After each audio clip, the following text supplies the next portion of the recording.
Hi, good day. My name is Brian Avery. I'm the commander of the American Legion, Post 209 in Forestville, Connecticut. And it's my great honor and privilege to discuss with you the saga of the four chaplains, four true American heroes. On the evening of February 2nd, 1943, the USAT Dorchester was crowded to capacity, carrying 902 U.S. troops, merchant seamen, and civilian workers.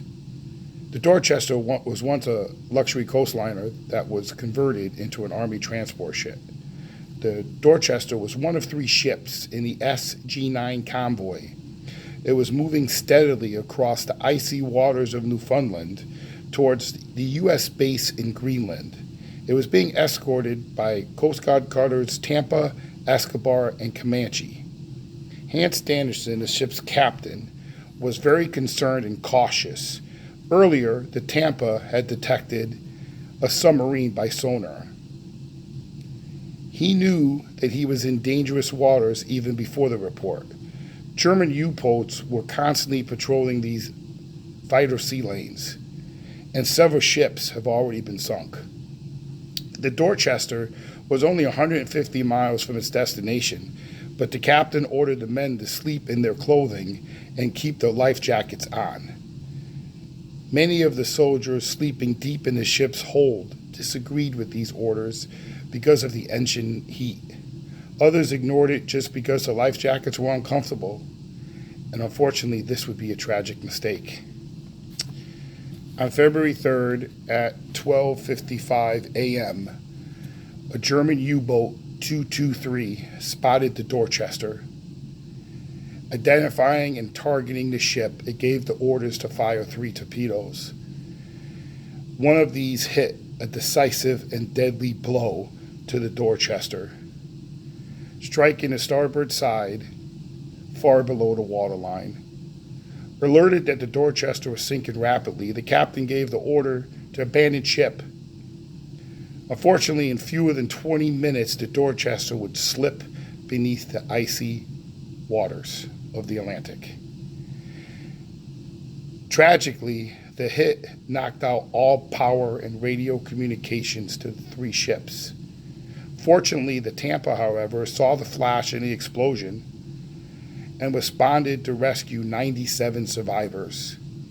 The Escobar circled to the Dorchester, rescuing another 133 survivors. Unfortunately, one died later. The Comanche continued escorting the remaining ships. Aboard the Dorchester, panic struck in. The blast killed scores of men.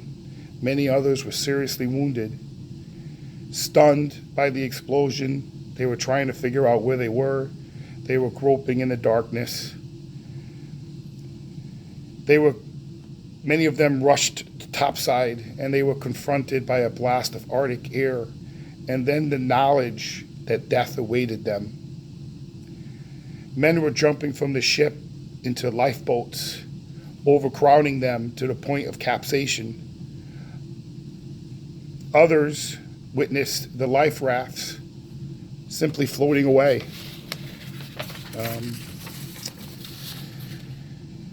In the midst of all the pandemonium, according to those present, the 4 chaplains brought hope in despair and light in the darkness. Lieutenant George L. Fox, a Methodist minister, Lieutenant Alex D. Good, a Jewish rabbi, Lieutenant John P. Washington, a Roman Catholic priest, and Lieutenant Clark V. Pooling, a Dutch Reformed minister. Quickly and quietly, the 4 chaplains spread amongst the soldiers. They tried to calm the frightened, tend to the wounded, and direct the disoriented toward safeties. Witness of this night remembered hearing the 4 chaplains offering prayer for the dying, encouraging those to live. Said Wyatt Fox, son of Reverend Fox. One witness found himself floating in oil-smilled waters, surrounded by dead bodies and debris. I could hear men crying, pleading, and praying, he recalled. I could also hear the 4 chaplains preaching encouraging words, singing. These voices were the only thing that kept me going. One sailor who tried to re-enter the cabin was stopped by Rabbi Goody. Concerned about the cold Arctic air, he explained he'd forgotten his gloves. Never mind, the rabbi responded. I have 2 pairs. The rabbi gave the petty officer his own gloves.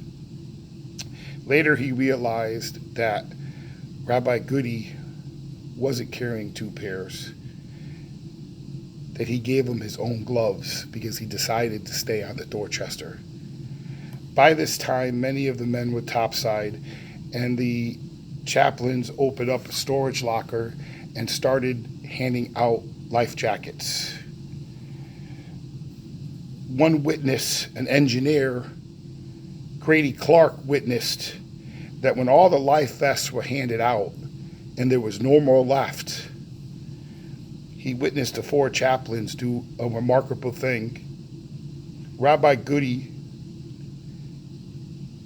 handed his vest to the next person in line. Rabbi Goody did not call out for a Jew, and Father Washington did not call out for a Catholic, nor did Reverends Fox or Pooling call out for a Protestant.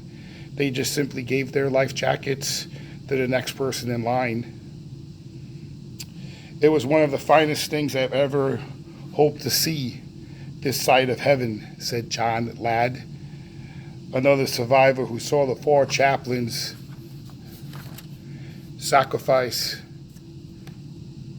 an heroic act. The ship went down. The survivors nearby could see the 4 chaplains bracing on the slanting deck, arm in arm. They heard them praying and singing hymns together. Of the 902 men aboard the USS Dorchester, 672 of them died.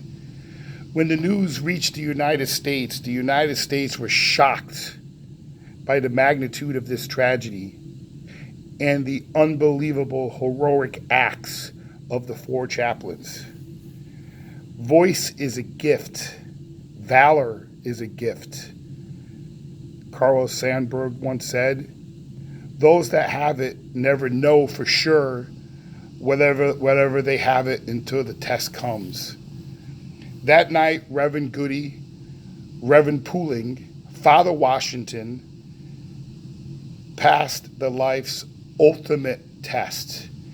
In doing so, they became an enduring example of extraordinary faith, courage, and selflessness. In 1944, the Distinguished Service Cross and Purple Heart were awarded to their families. And in 1961, President Eisenhower awarded them a special medal for heroism, a one-time award awarded and authorized by Congress, intended to have the same weight and importance of the Medal of Honor. Every February, the American Legion Post 209 holds its 4 chaplain ceremony. Please look us up at AmericanLegionPost209.com or look us up on Facebook and find out when this year's ceremony will be. Everyone is invited, and we look forward to seeing you there. Thank you, God bless, and God bless America. On behalf of the American Legion Post 209 in Forestville, Connecticut, it was my pleasure to read to you the saga of the 4 chaplains.